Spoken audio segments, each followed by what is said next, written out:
ফটিকছড়ি এলাকা মাইজভান্ডারের বড় পীর, ওখানে এত বড় কুতুবুল আলম আল্লাহর বান্দা যখন পানির পুকুরের কিনারায় বসে আল্লাহর নামের জিকির শুরু করছেন, লা ইলাহা বলে যখন ডান দিকে মাথাটা ঘুরাইছেন, ইল্লাল্লাহ বলে যখন বাম দিকে কাঁদিলেন, নদীর বাম দিকে উঠে আবার আল্লাহর সাথে বাম দিকে চলে গেল। আউলিয়া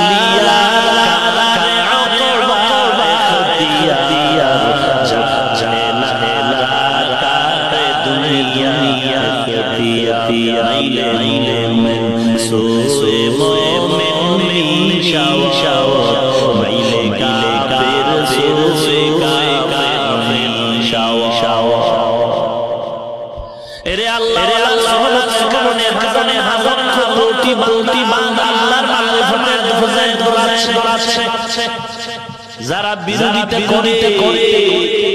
এদের লাইনে তো কোনো আল্লাহর বান্দা দেখা যায় নামাজ পড়াচ্ছে নামাজি হয়েছে নামাজ পড়তে না করে আগে এত অহংকারী হতো না, অহংকার বেশি করে মসজিদে বুকে ভাব দাঁড়ানোর সময় ভাব আলহামদুলিল্লাহ বলে ভাব চলে নাকি ভাব দেখাও কেন কি ভাবের হইতো আর ডানে দেখেনি জিজ্ঞাসা করে আগে এত বেদবি করতো না, মুরব্বি মানতে গিয়া বলে শুরু করেছে আল্লাহর ঘরে ভাবিকা ভাব দেখায়, সালাম পর্যন্ত ভাবে যে থাকে দেখি তো মাঝে মসজিদে ঢুকলে, আরে বাপ রে বাপ জোরে কি পা ছড়ায় দাঁড়িয়েছে মসজিদে ঢুকলো, কত বান্দার সাথে দেখা হলো, সালাম দিল বের হয়ে সালাম দিল বাবা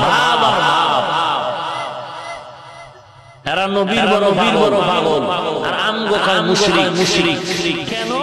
এদের কাছে মানুষ তা সহ্য করতে পারে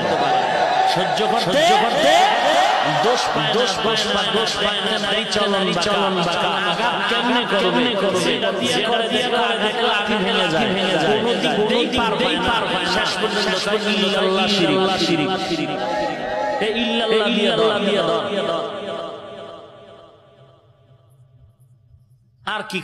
করবে হ্যাঁ কোন দোষ পায় না, হেলিকপ্টার দিয়ে দাও হ্যাঁ এটা দিয়ে দাও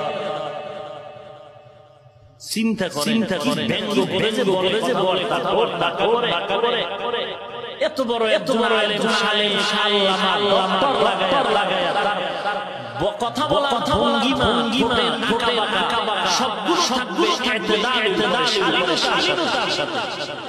যার কথা হাজার শুনবে কথাবার্তা শুনলে শয়তানও